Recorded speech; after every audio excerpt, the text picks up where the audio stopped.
Ladies, we're going to start this right now. Here we go.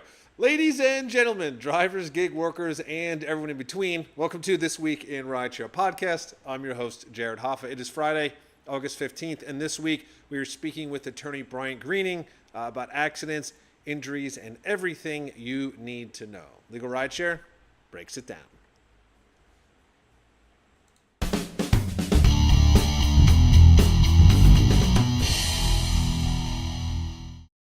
And from Legal Rideshare, I'm joined by the co-founder and lead attorney and star of today's show, Bryant Greening. Bryant, happy Friday. Happy Friday, Jared. I feel the bright lights on me today. It's They really are. This is really all about you and Legal Rideshare.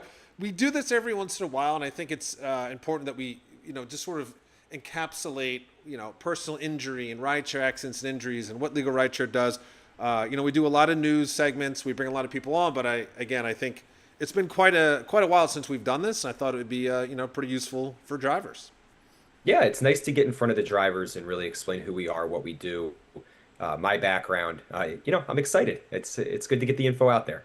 It is. So we're gonna jump right into this. It's basically a game of 20 questions here, but let's start right from the beginning. Because I'm actually genuinely curious. How did you start your career? Like how did it come about? Yeah, so let me take you way back. So when I went to college, I was a journalism major.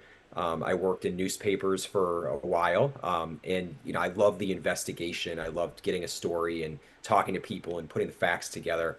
And eventually, I decided, hey, this is a career that actually could translate pretty well into law. So I went to law school, used a lot of those same skills. And ever since I graduated law school, I've been practicing in the personal injury area. Generally speaking, what does that mean? I help people who have been injured in accidents. At the beginning of my career, I did everything from car accidents, slips and falls, dog bites, construction accidents, you name it. I could take on that case and help that injured person collect. Um, as my career progressed, I really started to focus more on the rideshare related aspects, which I know we're going to get into. But it's been a very smooth transition from, the investigative journalist using those same skills and eventually finding my way into the law. I was actually going to ask that. So it actually benefited you to use some of those same researching skills, and in an interesting way now too, because we're doing podcasts and because things are so content heavy. It obviously plays a major role and a big benefit for us at Legal Rideshare because you're able to understand about pitching the media and know important stories and also dig into, like you said, data and investigate what's happening. So it's a win-win really how that worked out. Yeah, no, it's all similar skill sets. At the end of the day, you're gathering facts, you're putting together the story of what happened, and you're trying to get to the bottom of the situation and get the truth out there. So, being a journalist, being a lawyer are very similar. Awesome. Yeah. And it's a good transition into, obviously we're here at Legal Rideshare. I know the story, but for those who don't, how did Legal Rideshare start? How did it come to be? Yeah, well, I was doing that general personal injury law that I was telling you about, and I started noticing all these pink mustaches on the fronts of cars in Chicago, and I'm thinking, what is this? And that was the early marketing for Lyft. That was how Lyft identified themselves, and I'm thinking, okay, well, there's this new space here.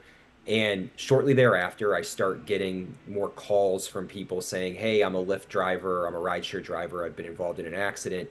Nobody knows how to help me. It's a brand new space. And I really started to learn at that time what rideshare was, what its potential was, how people were being affected by the industry, whether it was workers, whether it was passengers in the cars, how the insurance structures were working. And as I was getting more of those phone calls, I thought, man, there's an open space here where people are needing information and just can't find it anywhere. There were not really blogs out there about it at the time. There just weren't resources. So I actually started a Twitter handle, Legal Rideshare, and started taking questions from people, and people were finding me that way.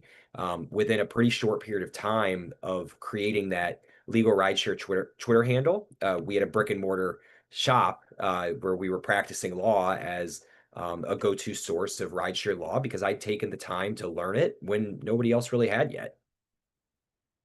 Right, and that really transitioned into, I think, which was, I think, still one of the greatest things that Legal Rideshare offers, and you specifically, is that because you learned it, you were one of the first really that was in the community, and so you understood the community.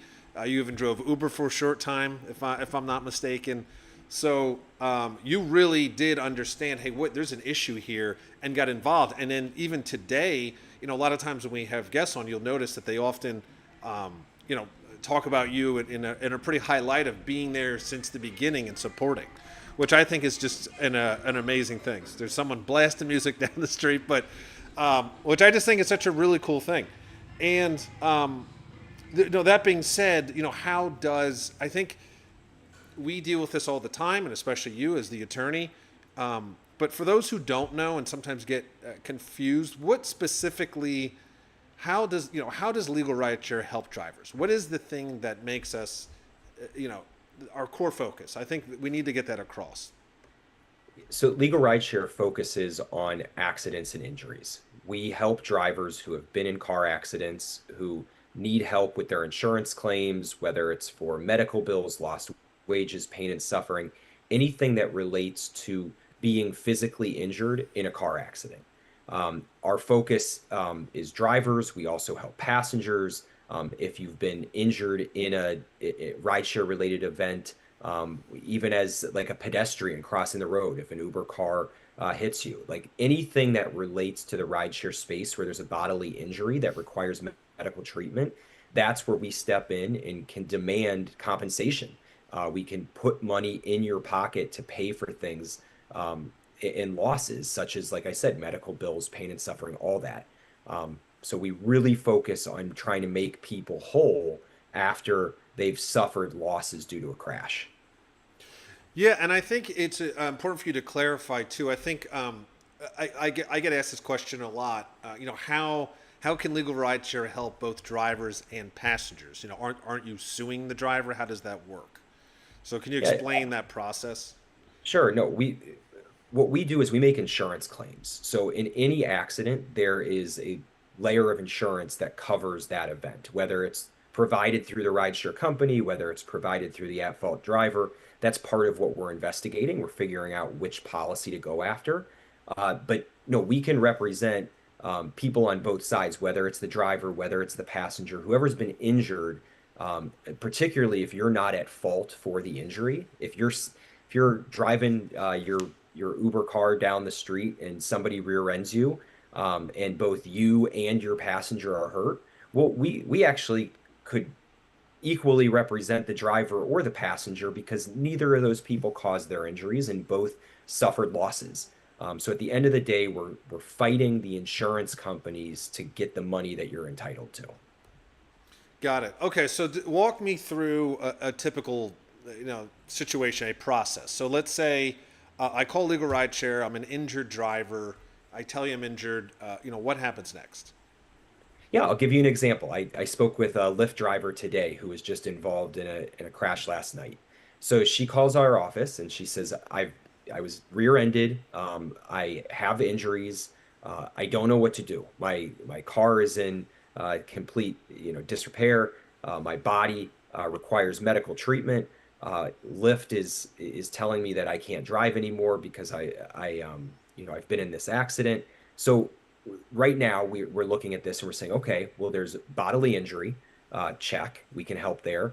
And there's wage loss related to the bodily injury, check, we can help navigate and help this driver. So we sign up the driver. We immediately reach out to the insurance companies to put them on notice that this claim exists. In this particular case, the driver did not know where to get medical treatment, had no idea which medical offices might accept them. They didn't have health insurance, so they were uncertain as to how to navigate that. So we helped that driver get in touch with a medical office who would be able to see them and bill the medical treatment through the auto claim. And what that case will look like going forward is the driver will continue to get all the treatment that they need until they're better. Once they're better, we'll collect all those medical records. will put together a settlement demand package, and we will submit all that information to the insurance company, claiming everything that that driver lost, the full amount of the medical bills, all the wage loss that relates to that injury, the pain and suffering that they went through during the period of time from the moment of the impact until the day that they were discharged from treatment, and what we call loss of normal life, which is the inability to enjoy the things that they enjoyed doing. So they couldn't work. This person's not going to be able to be as active around the house if they play sports or exercise or whatever that may be. If you're limited from those things, we're going to seek damages, which means money, for all of those losses that this driver sustained from the point of impact until the point that they were fully recovered. So, and I know this is case by case, and it changes. But what typically, generally speaking, for an accident like that, what can a driver expect to recover financially? Well, the first thing is the medical bills. So you do not want to be in debt based on the treatment that you had to receive at no fault of your own. Somebody else causes an accident, and all of a sudden you're going to the hospital, you're in physical therapy, you need pain management, God forbid you need a surgery. All of those bills are going to be taken care of. So you're not going to lose anything. And then each case, as you said, is different, but a small case, a driver can walk away with, $5,000 in their pocket. A much bigger case, it could be 5 million. And it's just a matter of how much of the medical bills, how much damage was there to the person's body where they were treating, how long was the treatment, and what are the diagnoses that require these procedures. So it can be any range, but we're always working to accomplish two goals, which is one, make sure the driver doesn't walk away with a debt that they shouldn't incur, and two, make sure that their pockets are actually putting money in them because they have suffered losses that the law requires they be compensated for. And that actually it brings up a good question here, and I hear this a lot with drivers. If an accident happens, say Lyft or Uber, and then Uber calls, and then they settle. I mean, how financially devastating is that if they just don't even get a lawyer, they don't contact us, and they just take the claim? It's the worst decision that you can make. So accepting a settlement too early is detrimental on several levels. First of all, if the accident just happened, you have no idea how bad the injuries actually are. A lot of times people feel fine right after an accident. A couple days later is when they start feeling the pain. If you've accepted a lowball settlement offer before you've even gone for your initial treatment, like you're getting pennies. You're not getting anything. And then you've got all this extra treatment that you need to pay for when you've already settled your case. You can't reopen it. You're not going to get two settlements. Once you settle, you're done. The other thing is insurance companies are always looking to settle with people before they hire lawyers, because people who don't talk the talk, who don't see these claims every day, don't know exactly what to say to the insurance company, how to claim the maximum benefit, and oftentimes aren't even entirely sure what damages they're available to seek. So an insurance company might say, oh, I see you went to a primary care doctor and that visit cost $300. You know what? Here's $500 to cover that visit and anything else that might happen in the future. If you accept that claim, or if you accept that settlement, you are making that adjuster's day. What is a much smarter move is, no, you know what? I appreciate you reaching out, but I'm going to hire a lawyer to make sure that I get everything I'm entitled to. And if my injuries or symptoms progress, that lawyer is going to protect me from making a bad decision about settling the claim too soon. Got it. And I want to dig in a little bit further about this too with the claims process. Now, I know in most states, and it changes, of course, this varies. Typically, you have between a year and 2 years to file a claim. But truly, how long do drivers really have to file a claim? Well, the statute of limitations varies state by state, but I can tell you that claims do not get better with age. So even if you have 2 years to file a lawsuit, you don't want to wait that long. You want to bring on a lawyer right away to ensure that evidence is being collected, to ensure that you're taking the necessary steps to not fall into any traps that can really hurt your case. By waiting too long to call an attorney and bring an attorney on board, you're really just setting yourself up to fail. If I get a call from you, uh, you know, a year and a half after the occurrence, chances are I'm going to be telling you that I wish I could help, but there's just been too much time that's passed, too many opportunities to strengthen the case that have passed, and you've really put yourself in a hole. So, yes, you have in Illinois at least, in most auto accident claims, you have 2 years to file a bodily injury case. Some states are shorter, some states are longer, but there's really no reason that you should be waiting longer than a week to be getting in touch with an attorney and making sure that all of those T's are crossed, all of those I's are dotted, so that your claim is as strong as it can possibly be if and when it actually does need to be filed with the court. Got it. And it's a nice transition too to my next question here, because we take a lot of calls and emails from drivers, and again, it's case by case. But I would love to know, like, what are some common reasons that both claims would get denied, or we can't assist with the case, or even other attorneys couldn't assist? What are some common reasons that would happen? Well, often reasons that claims get denied are one, the insurance company claims that you are at fault for the accident. Sometimes that's cut and dry. Sometimes look, everything, people make mistakes. Maybe you were looking down at your phone and you rear-ended somebody. That's going to be a case where the insurance company is going to deny your claim and not going to be able to help.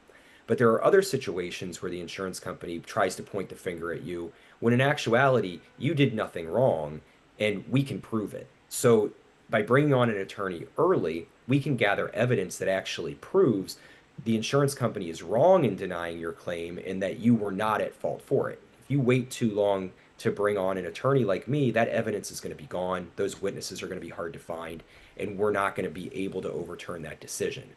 Another reason why claims get denied is a lack of medical attention, huge gaps in treatment where an accident happens, say you don't get treated for a couple weeks, and then all of a sudden you're in the ER saying, "Hey, my neck kind of hurts from this accident that happened a few weeks ago." The insurance company is going to say, "Wait a second, what happened in that period of time? How do we know that these two things are related? How do we know there wasn't another accident, a slip and fall? You bent over and picked up something and twisted your back." There's a million reasons that they can point to because you failed to make that timely connection between the crash and the injury. Um, Bottom line, insurance companies are not looking to pay out claims. They're looking for ways to get out of that. If you give them opportunities by waiting too long to collect evidence, waiting too long to go get treatment, or a variety of other issues, they're gonna take the opportunity to try to either deny your claim outright or severely minimize the damage.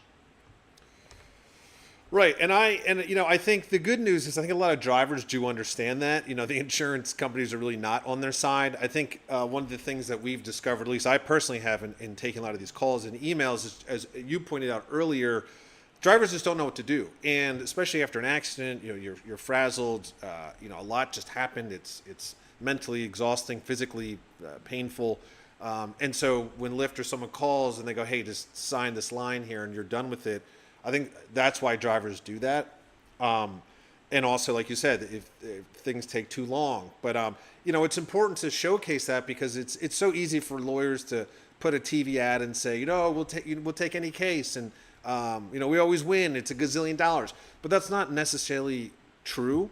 Obviously, as you're pointing out. And I think if there's one piece of advice for drivers that you could give, what would that be? So that they're in a better situation if this ever happens. Yeah, it's a very simple piece of advice. Just call us. Just call Legal Rideshare. Get the free consultation. It truly costs you nothing to contact us, and at the very least, have a conversation about what happened, about what you're entitled to, about the steps that you can take to protect your interests and maximize your claim. If at the end of the day you decide, look, this is something that I don't want to pursue, I'd rather sign that dotted line and be done with it, well, at least you're going into that conversation and making that decision armed with knowledge. I would say 99 out of 100 times after having a consultation with us and drivers understanding really what the process looks like and what they're entitled to, they they make the decision, it's a no-brainer. You come, come to our firm, let us handle the claim for you, take that headache away so that you can just concentrate on getting better, on getting your vehicle back on the road, and let us handle all the BS with the insurance companies.